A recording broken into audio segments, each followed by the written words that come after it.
मैं तो बहुत मासूम हूँ, लेकिन मेरे अंदर जो जिन है वो बोलता है पंगे कर पंगे। मेरे पास 14 अगस्त वाला बाजा है, तुम्हारे पास क्या है गरीबों? No, no, no. खैर औरों ने भी चाहा तो है मुझसा होना, ये अलग बात है मुमकिन नहीं है ऐसा होना। शरारतों से फुर्सत नहीं मिलती, वरना हम करके बताते मोहब्बत किसे कहते हैं।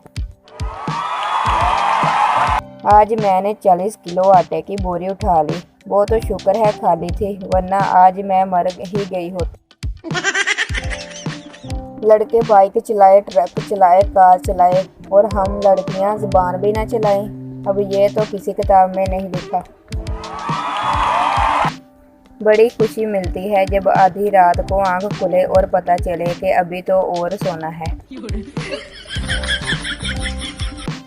ब्लॉक करके भी गुस्सा बाकी रहे तो अनब्लॉक करके फिर ब्लॉक करे। 5 बार ये अमल करे, तड़पा तड़पा के मारने वाली फीलिंग आएगी।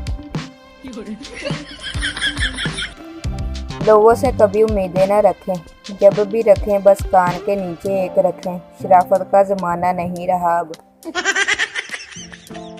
अपने अंदर के बच्चे को हमेशा जिंदा रखें, हद से ज़्यादा समझदारी ज़िंदगी को बोरिंग बना देती है। सब वोट मुझे दो, वज़ीर आज़म बनते ही मैं आप सब की पसंद की शादियां करवाऊंगी। No, no, no.